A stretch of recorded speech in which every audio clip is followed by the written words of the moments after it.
Boa noite, meus irmãos e minhas irmãs, amigos deste grupo, crianças, adolescentes, jovens, adultos, anciãos.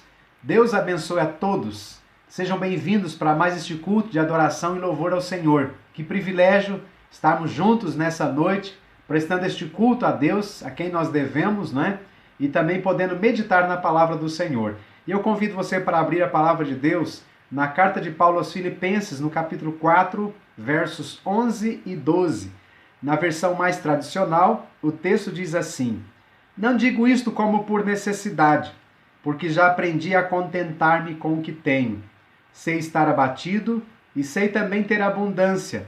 Em toda maneira e em todas as coisas estou instruído, tanto a ter fartura como a ter fome, tanto a ter abundância como a padecer necessidade. Posso todas as coisas naquele que me fortalece. Na nova tradução da linguagem de hoje, esses mesmos versos diz assim: Não estou dizendo isso por me sentir abandonado, pois aprendi a estar satisfeito com o que tenho. Sei o que é estar necessitado e sei também o que é ter mais do que é preciso. Aprendi o segredo de me sentir contente em todo lugar e em qualquer situação. Quer esteja alimentado ou com fome, quer tenha muito ou tenha pouco. Com a força que Cristo me dá, posso enfrentar qualquer situação. Que declaração profunda para eu e para você nessa noite. Com a força que Cristo me dá, posso enfrentar qualquer situação. Meus irmãos, quero falar com os irmãos essa noite sobre o seguinte tema: contentamento se aprende. Contentamento se aprende.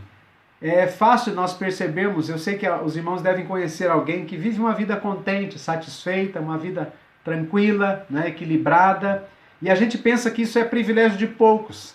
Mas, meus irmãos, segundo a declaração de Paulo, nós podemos, eu e você, todos nós, independente da situação que passamos ou que venhamos a passar, nós podemos aprender a viver uma vida de contentamento. E eu quero que você preste bastante atenção, porque, meus irmãos, nesse tempo de crise, nesse tempo de pandemia, é até interessante observar os conselhos dos profissionais da área da saúde, né? Que dizem que nós precisamos estar sempre animados, sempre para frente, sempre otimistas, não é verdade? Porque se nós nos abatermos, se o medo tomar conta da gente, isso faz com que a nossa imunidade baixe mais ainda, e se Deus nos livre de que sejamos acometidos por este vírus, o seu poder será muito mais agressivo com o nosso organismo, né? Contra o nosso organismo. Então, estar animado, estar sempre para frente, estar sempre otimista, isso ajuda a imunidade crescer e resistir os efeitos deste vírus. Então é importante que você e eu possamos pensar sobre essa declaração de Paulo e a possibilidade, né, que temos, né, de aprender a estarmos contentes. Isso vai ser também um remédio para eu e para você. Então, quero que você preste atenção a partir de agora. Nós sabemos que neste episódio Paulo está agradecendo aos irmãos de Filipos pelas ofertas que ele recebia. Por várias ocasiões, em determinados lugares, esses irmãos enviavam uma oferta especial para o sustento do apóstolo Paulo, para ajudar no sustento do apóstolo Paulo, para a expansão do evangelho, da pregação da palavra de Deus. E aqui ele está agradecendo a esses irmãos generosos, irmãos abençoados, que sempre tinham esse cuidado especial com o apóstolo Paulo. Então, com essas declarações, eu pergunto para você: você é uma pessoa contente, satisfeita? Você conhece alguém que vive assim, contente? Uma pessoa contente e satisfeita gera remédio para a própria alma. Em Provérbios, no capítulo 17, o verso 22, diz que o coração alegre serve de bom remédio, mas o espírito abatido virá a secar os ossos. Na nova tradução da linguagem de hoje diz: a alegria faz bem à saúde, estar sempre triste é morrer aos poucos. Que coisa terrível, né, irmãos? Olha só, isso é palavra de Deus, isso é a verdade do Senhor. Você conhece alguma pessoa que vive descontente? Deve ser uma lástima, não é? Uma pessoa descontente azeda o ambiente em que ela vive, o ambiente à sua volta. Também Provérbios, no capítulo 11, verso 17, diz assim: o homem bom faz bem à sua própria alma, mas o cruel a si mesmo se fere. Que coisa impressionante. Vivemos um tempo de muita incerteza, de muita insatisfação, de muito medo, de muita insegurança. E como filhos de Deus que somos, temos da parte de Deus o privilégio de aprendermos a administrar a nossa vida com os sábios conselhos da palavra de Deus, a sermos contentes, satisfeitos. Para isso recebemos a graça de Deus. Como Deus é bom, meus irmãos. Ele nos dá tudo o que precisamos para sermos pessoas contentes, satisfeitas, realizadas, abençoadas, vivendo a vida plena que Jesus prometeu nos dar. Mas é importante reforçar, esta vida e esta graça está em Cristo Jesus. Você já entregou a sua vida a Jesus? Já entregou o seu coração para Jesus? É importante que você, é necessário que você entregue a sua vida a Jesus. É só nele que nós recebemos esta graça, não é verdade? Então, meus irmãos, vejam que coisa impressionante. Viver sem Jesus é não viver, é apenas existir. Uma existência sem sentido e sem rumo. Mas voltando ao nosso tema, viver contente, de contentamento se aprende, é o desejo de Deus que assim sejamos. Como pode uma pessoa dizer que é filho de Deus e viver uma vida tão terrível, tão triste, uma vida desgraçada, uma vida na lamúria, uma vida na murmuração, na decadência, nos atropelos e nos embaraços da vida, presos aos vícios, à vida de pecado, presos em todas as amarras que esta vida nos impõe, que o pecado impõe, no prejuízo sempre, andando para trás. É possível conhecermos pessoas assim que nunca andam para frente, sempre vão de mal a pior. Convém dizer que não se trata aqui de uma pessoa ter tudo o que deseja, e sim ser contente, satisfeito com o que tem, seja pouco, seja suficiente ou seja muito. Conheço pessoas muito pobres que sempre esboçam um sorriso nos lábios, Um sorriso em seu semblante.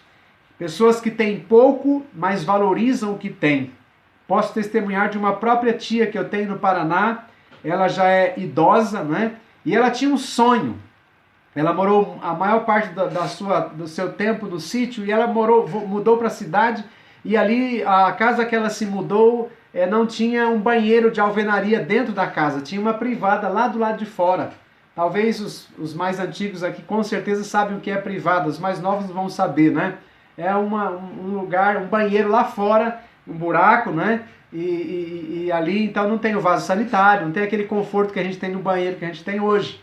E para nós isso é normal, mas para ela era um sonho ter um banheiro dentro de casa com um vaso sanitário para dar descarga, aquela coisa toda, que todo mundo sabe. Coisa simples, tão tranquila, Tão pequena para nós, mas meus irmãos, para minha tia era um sonho. E ela orava, ela é crente, muito crente em Jesus, fiel a Deus. Ela orava: Senhor, eu quero realizar esse sonho de poder construir um banheiro dentro da minha casa. É o maior sonho que eu tenho, de poder ter esse conforto aqui, esse banheiro dentro da minha casa. E não demorou muito tempo, ela foi abençoada com alguns recursos e ela construiu um banheiro dentro da sua casa. Meus irmãos, ela tem um orgulho tão grande, uma alegria tão grande de ter aquele banheiro dentro da sua casa, ali do lado da cozinha, perto do quarto. E pensa na alegria da minha tia por ter construído aquele banheiro. Interessante, ela tão humilde ainda, tão limitada financeiramente, mas muito contente, muito satisfeita, muito agradecida por aquilo que Deus dá a ela. Interessante, meus irmãos, que ela sempre gosta de testemunhar, do prazer que ela tem de ter aquele banheiro. Para ela, algo tremendo, algo maravilhoso. Também não é surpresa dizer que existe muitas pessoas que têm de tudo, do bom e do melhor, e são pessoas totalmente infelizes, amargas, carrancudas, não conseguem dar um sorriso, nada está bom para elas. Lendo essa declaração de Paulo, a gente aprende que contentamento se aprende, como foi o tema proposto desde o início. Contentamento se aprende, não é verdade? Oh, que bênção poder aprender com o Senhor. Que maravilha, meus irmãos. Contentamento não é um privilégio de quem tem abundância das coisas, de quem tem tudo, de quem tem saúde, de quem tem um bom emprego, de quem tem um bom salário, de quem tem uma boa casa, de quem tem uma boa aposentadoria, um carro de luxo. Contentamento é privilégio para qualquer pessoa cristã que se dedica a aprender com a graça de Cristo. Portanto, é um exercício, é graça de Deus. Lembra o que Paulo disse no verso 13, que nós acabamos de mencionar? Com a força que Cristo me dá, posso enfrentar qualquer situação. Contentamento é a vela que ilumina as trevas da insatisfação. A pessoa contente entende que a alegria do amanhã é gerada pela aceitação do hoje. A aceitação daquilo que pelo menos no momento não se pode alterar e que com a graça de Cristo se suporta. É preciso confiar que Deus tem o controle de todas as coisas das nossas vidas e nós somos alvos do cuidado eterno de Deus, do cuidado do Senhor sobre nós. Você não acredita que Deus tem os seus olhos voltados para você? Que nós somos a menina dos olhos de Deus? Deus tem todo o interesse, o cuidado e o zelo, o amor tão grande por mim e por você, se nós já pertencemos a Jesus. Como disse, contentamento não depende daquilo que temos, mas de como enxergamos aquilo que temos. Jesus, no Evangelho de Mateus, no capítulo 6, o verso 22 e 23, diz assim: os olhos são como uma luz para o corpo. Quando os olhos de vocês são bons, todo o seu corpo fica cheio de luz. Porém, se os seus olhos forem maus, o seu corpo ficará cheio de escuridão. Como será terrível essa escuridão? Palavras de Jesus. Quando entendemos que, do ponto de vista da justiça divina, não merecemos coisa alguma, meus irmãos, e que cada dia é um presente de Deus, um presente que Ele concede a mim e a você pelo seu amor, e começamos a nos tornar gratos entendendo isso. O nosso coração fica agradecido. Poxa, ganhei mais esse dia de presente, vou vivê-lo na presença do Senhor, agradecido ao Senhor. E quando cultivamos essa gratidão, ela nos torna contentes com as dádivas celestiais. E esse estado de espírito está intimamente ligado com a confiança e a dependência de Deus. Se cremos de fato que Deus é bom, quando alguma coisa parece faltar é porque Deus, em sua onisciência e soberania, resolveu não concedê-la no momento. Como Paulo deixou bem claro, contentamento é algo que se aprende. Todo aprendizado envolve treino, erros, acertos, repetições, perseverança, muitos testes. Aprender o contentamento que nasce da gratidão, da confiança, é a chave para a paz de espírito. Pergunto agora, você se considera uma pessoa contente? Se não, Jesus nos dá essa graça. Não perca tempo. Comece hoje a exercitar este aprendizado em sua vida. Certamente você será uma outra pessoa. Amém, irmãos? Amigos deste grupo, nós precisamos de Jesus. Não dá para viver sem Jesus. Essa graça maravilhosa que nos ajuda a administrarmos a vida a despeito dos dissabores, das aflições, das situações adversas que passamos. Esta graça nos ensina a vivermos contentes. E se temos a Jesus, nós temos todas as razões para vivermos uma vida contente. Lembrei de uma frase de Agostinho, não é? Quando ele diz, enquanto um vê a lama, outro enxerga a estrela. Aquela história daqueles dois homens, né? Que ficaram presos num cômodo e depois de uma catástrofe natural, não é? Só via aquela destruição geral e esses dois homens, um olhou pela janela e viu a lama, viu toda a destruição, tudo terrível, tudo acabado, só o desastre. Um outro subiu e olhou para a janela e viu as estrelas, ele viu a luz. Meus irmãos, a diferença está exatamente nos nossos olhos. É importante que nós tenhamos os nossos olhos em Cristo. Meus irmãos, Jesus é a beleza da nossa vida. Nele nós podemos ver a vida numa perspectiva totalmente diferente. Então grave esta frase, enquanto um vê a lama, o outro enxerga a estrela. E o que é que nos dá contentamento? A estrela, o brilho da luz, né? A claridade. Meus irmãos, todos nós passamos por momentos difíceis. Em alguma parte da nossa história tivemos, ou temos, ou teremos, né? A sensação de estarmos presos a alguma situação. O segredo da superação é a forma como encaramos essa dificuldade. Ser cristão não nos torna imunes aos problemas que são comuns a todas as pessoas. Sempre poderemos contar com a misericórdia e a providência divina, que nos sustentam, nos animam, nos encorajam para lutar.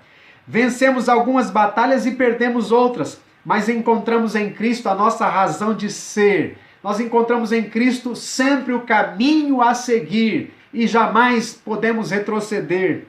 Depositemos em Jesus a nossa confiança, a nossa vida e até mesmo as dificuldades, que ao olharmos pela janela enxerguemos as estrelas, a luz e a certeza de que a luz de Deus nos ampara, nos acolhe, nos guarda, nos ilumina pelo caminho que nós temos que seguir nesta vida, meus irmãos. Quero que cada um pense neste momento, deste privilégio que eu e você podemos ter de aprender a nos contentar com o que temos. Paulo precisou aprender. E ele, em todas as situações, ele diz, eu aprendi a contentar-me com o que tenho. Talvez, meus irmãos, uma coisa que tem abatido muitos corações é exatamente não se contentar com o que temos, mas é preciso se contentar com o que tem. Sabemos que não merecemos nada, não é? Porque somos pecadores, somos falhos, somos imperfeitos, somos maus, não é verdade? Somos injustos muitas vezes. Não merecemos nada de bom, nada que é de bom poderia vir a nós, mas, meus irmãos, com a graça de Deus, com o amor que Deus tem por mim e por você, e Ele que é um Deus bom, derrama como chuva sobre mim, sobre você, as suas bênçãos. Bênçãos para que a minha vida não se torne azeda, não se torne ruim, não se torne uma vida sem graça, sem sentido, mas se torne uma vida agradável, uma vida abençoada, uma vida de contentamento. Paulo sofreu muito, meus irmãos. Paulo sofreu muito, demais. Os irmãos, se lermos aqui as declarações das experiências que Paulo teve, nós vamos chorar de tristeza por pensar que Paulo sofreu tanto, fazendo a vontade de Deus, pregando o evangelho do Senhor. Mas, meus irmãos, ele recebia a graça de Deus para administrar todas as intempéries da vida, todas as situações adversas. E olha que não era qualquer sofrimento dele, não. Até fome. Mas ele diz, eu aprendi a contentar-me com o que tenho. Isso foi o remédio para a vida de Paulo, continuar seguindo o seu propósito de vida com Cristo até o final. E a declaração dele no final é linda demais, né? Combati o bom combate, olha, ele chama de bom combate. Acabei a carreira, guardei a fé, desde agora o prêmio que me aguarda no céu. Meus irmãos, o prêmio que o Senhor não dará só a mim, mas a todos aqueles que esperam, que amam a sua vinda, a vinda de Cristo. Deus espera que eu e você vivamos assim. É preciso então, portanto, aprender. Vamos começar a fazer este exercício? Aprender, assim como Paulo aprendeu. Aprendi a contentar-me com o que tenho. Que Deus te abençoe, que Deus te dê essa graça, que você busque de Deus essa graça de aprender, exercitar, correr, fazer de tudo para aprender isso. Mais do que nunca, eu e você precisamos aprender, meus irmãos, a contentar-nos com o que nós temos. E tudo que temos vem de Deus. Que bênção! Tudo que temos, tudo que somos, é Deus que nos dá. Então, sejamos agradecidos e aprendamos com isso a vivermos uma vida de contentamento. É preciso viver contentes, não é verdade? Que Deus te abençoe. Eu vou passar um vídeo logo após esse vídeo dessa mensagem para você assistir e ser muito edificado por essa experiência que você vai assistir aqui no próximo vídeo que eu vou postar logo após esse. Deus te abençoe, um grande abraço. Viva contente, viva animado, viva fervoroso, viva agradecido, viva lutando, viva aprendendo com a graça de Cristo a ser uma pessoa abençoada, contente, realizada, plena, satisfeita, tudo para a glória do nome de Jesus, aquele que nos abençoa para sempre. Amém? Deus te abençoe, um grande abraço.